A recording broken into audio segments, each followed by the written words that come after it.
Hello po mga kababayan, kamusta po kayong lahat? At muli, welcome po dito sa Simply Talkies Vlog. Tayo po ay magbibigay ng maiksing komento, opinion at reaksyon sa mga usaping political sa ating bansa. No? At dito nga po mga kababayan na ako, Pangulong Marcos, one after the other. Mukhang talagang kinakailangan mong mag-purge ng iyong mga departamento. Kinakailangan yung mga naiwan pa na mga tauhan ng mga demonyong Duterte ay kailangan mo nang sipain. Kinakailangan mo ring tanggalin yung mga bago pa naging presidente si Duterte. Yung mga career criminals na mga public servant dyan. No? One after the other, mga kababayan. Ang tindi. Lalong-lalo na sa ahensya na ito na under ng Department of Justice. Department of Justice, no? Secretary Boying Rimulya. Paano mo kaya lilinisin ang Bureau of Immigration? Ang laki problema, mga kababayan. Biruin nyo yung last hearing ni Risa Hontiveros at nila Win Gatchalian. Nagbigay na sila ng ultimatum sa Bureau of Immigration that you have to submit a final report on how Alice Guo escaped. Hindi may paliwanag sa hearing na yon, even the commissioner na si Biado. No? Hindi nila alam paano nakalabas ng bansa si Alice Guo. Hindi nila alam. Kayo ba naniniwala kayo na hindi nila alam? Natatakot lang sila na i-expose dahil malaking tao ang tumulong para lumabas ng bansa kay Alice Guo. Ganon din si Roque. Hindi rin nila alam paano akalabas ng bansa. Hanggang tawi-tawi lang daw ang alam nila. And then sabi nila, may report na ganito, nasa Malaysia, Singapore, China, nasa Japan. Pinipilit pumunta ng US pero rejected. Hanggang doon na lang sila. It is so simple. Walang may pagmamalaki ang Bureau of Immigration ngayon. Hindi pa natin alam kung ano nangyayari dyan sa mga ating pambansang malas na paliparan. No? Yung mga security officers dyan. Di ba? Napapalusutan pa kayo. Ha? Ng mga yung sa deportation. Ha? Nakita nyo yung tatlong big drug lords sa Pogo. Ha? Yung mga big boss ng Pogo. Sila mismo ang bumili ng ticket nila. So bibili yun ng ticket, hindi straight flight. Bakit hindi bumili ng straight flight? Kailangan ng layover. Kasi doon tatakas eh. Natakasan sila. Di ba? Napaka-inefficient. Bakit? Bakit? Mga tiwali. Mas natatapalan ng pera ang mga gunggong na yan. O ano ngayon? Eto na, Pangulong Marcos. Ang malaki mong problema dito. Namomblema na nga ang Pangulo sa pagbagsak ng tulay dyan sa Kabagan Santa Maria Isabela. Galit ang Pangulo, sabi niya, heads will roll. Kailangan imbestigahan ng masusi yan kung merong mataas na katungkulan na tao ang sipain at ikulong, panagutin, gagawin. O ngayon, ito na naman. One after the other, sabi ko sa inyo eh. Antayin nyo ang BOC, baka meron dyan. Yung mga yan, sa Force Authority. Ang daming tiwali mga kababayan eh. Lahat po eh. Kaya sabi ko, kailangan mo nang i-purge talaga. Ha? I-purge. Whether walang kaibigan, walang kumpare, walang kumare. Walang ka sumba-sumba, walang ka cha-cha-cha-cha. Ganun, wala. No? Pinagsasamantalahan tayo mga kababayan eh. Nitong mga kawani ng gobyerno. Ito, tingnan ninyo. Nalusutan na naman ang Bureau of Immigration. Wala talaga silang kakayahan o nagtatangat-tangahan lang sila dahil sila ay nasa pala ng pera. Pasensya naman, Commissioner Biado, ha? Nakakabisit po eh. Di ba? Isipin ninyo. Sabi diyan sa Manila Bulletin, heads will roll on escape. Di ba escape, natakasan, tumakas? of South Korean fugitive. Heads will roll, sabi ni Commissioner Biado. O dyan lang tayo magaling eh. Hanggang dyan lang kayo sa press con. Pero after that, wala na. Wala nang follow-up. Bakit? Na-whitewash na eh. The issue has cooled down. No, that's it. Atin-atin na lang. Wala na. Di ba? Yung sinasabing heads will roll, narinig ko na yan sa mga mambabatas eh. Kila Jinggoy. Sa ilang mga senador, sa ilang mga HOR. Wala rin. Nung natapos na yung init ng istorya, wala na. Okay na. Nagkausap na kami, wala na. Okay na. Oh, nasaan ang transparency? O dito, di ba, in a broad daylight, natakasan sila. Ha? Pinanonood ko po yung video kay JDB Pro Filipino, yung isang vlogger. Pinakita niya po yung video doon pa sa parang, ano ba yun, bar? Parang nag-CR lang eh. Di ba? Planado po yun eh. Bakit mo hihinto eh? Dapat idiretso mo siya doon. Kung naiihi siya, doon siya umihi. Sa kinauupuan niya hanggang makarating siya sa piskalya. Eh pero iihinto mo pa sa tapat pa ng kung anong bar yun? Nakakagigil. Katarantaduhan yun. Bakit pumayag ang immigration officer? Umihi ka dyan sa salawal mo. Di ba? Totoo bang nagbanyo siya? O nagbay lang siya ng time? Planado. Bakit doon sa bar na yon? Di ba?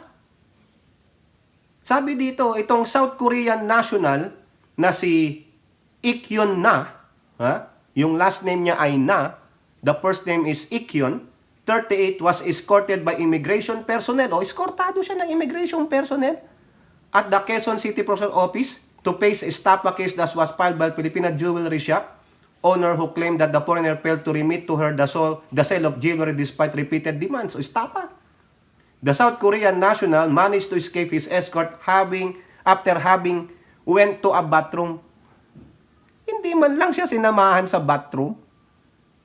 Bakit puro babae ba escort? Di ba? Oh. Dapat may isang sumama doon. Sige, baba mo sarili mong waka mo yan totot mo. Pero babantayan kita. You will not leave my eyes. Di ba? Sino yung mga escort? Yan. Silang kakutsaba dyan. Anong sabi na Biado? This is a turning point for the Bureau.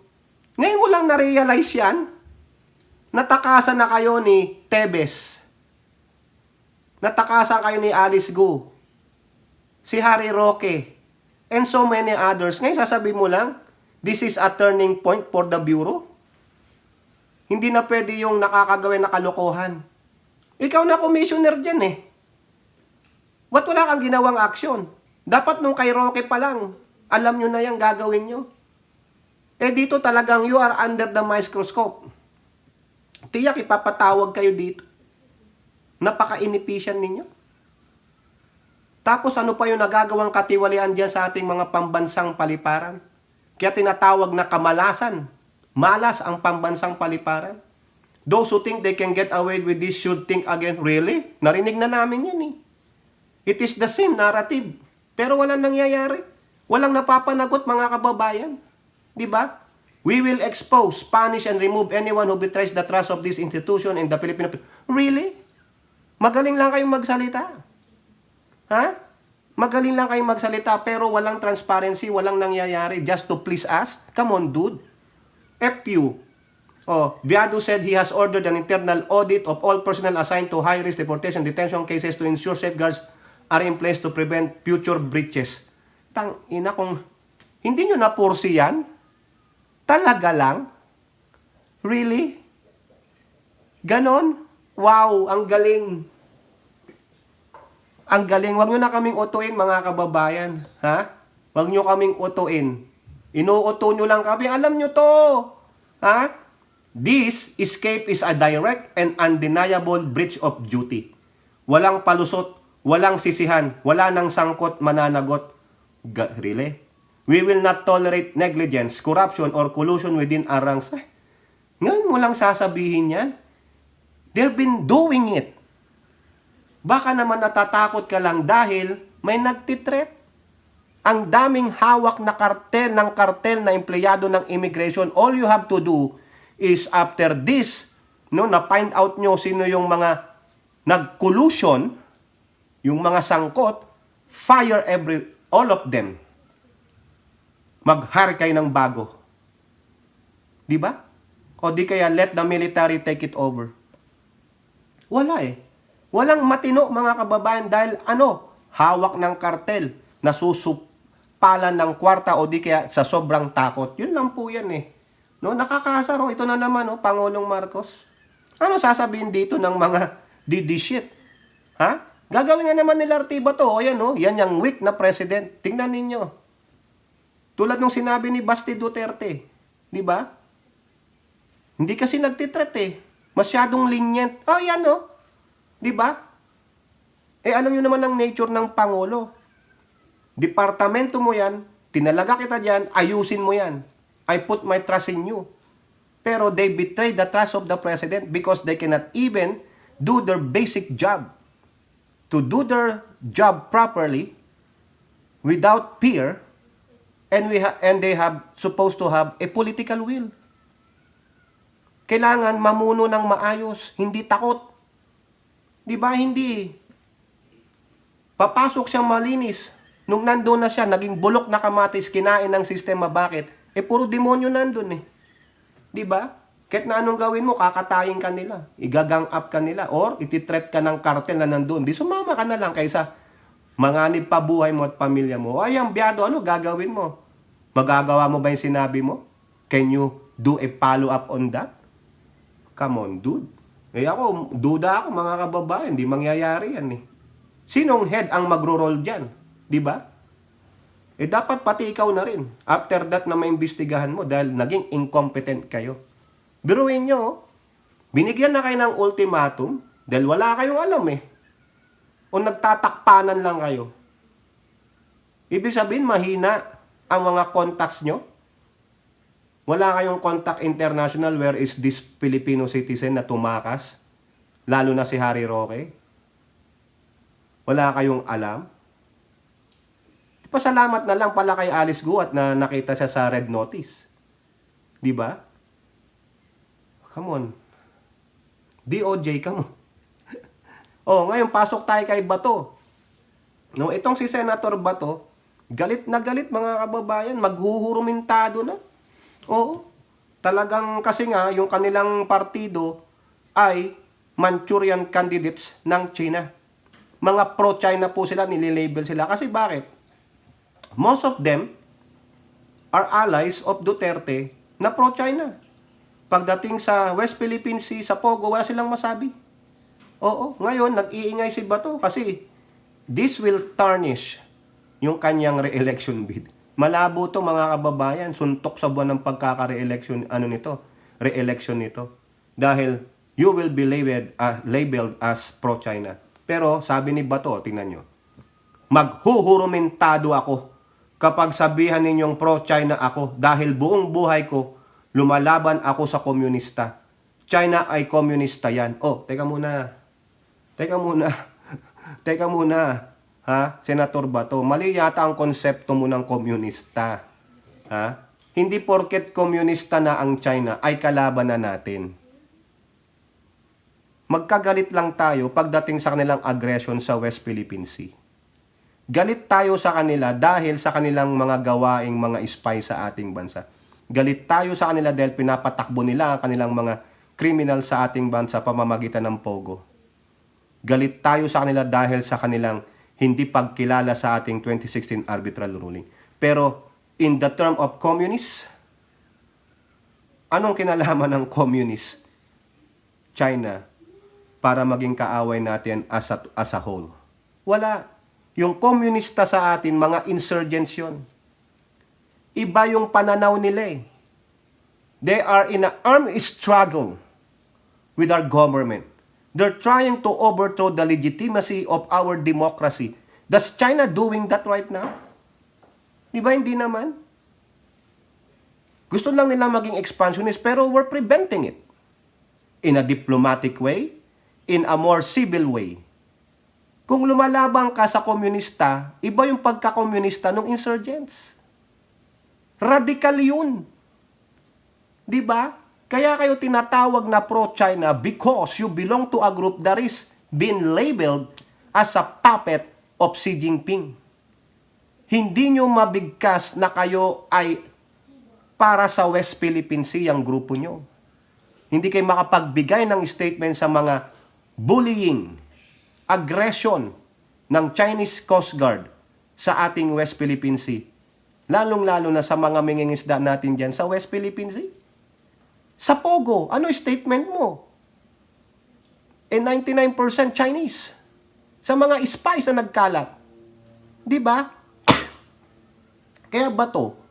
Huwag kang cry-cry baby pag kayo ay na-labeled na pro-China. Di ba? O itinaas pa yung kamay mo ni Sara Duterte, may video kayo endorsing you ni Sara Pusit. Si Sara Pusit, kanudler. She canoodled to the Chinese. Di ba? Trying hard to speak Mandarin. Beso-beso dun sa mga yun, mga Chekwa. Wala rin siyang statement sa West Philippine Sea. Ano na ba to? Magurumintado ka na. Marami na kami nagsasabing ikaw ay pro-China. O magurumintado ka na ngayon. Gawin mo na. Huwag kang puro daldal. Ayan o, bato. Sinabi mo maghuhurumintado ka kapag sinabihan kang pro-China. O ngayon, marami po nagsasabing pro-China kayo. O di maghurumintado ka na. Anong gagawin mo?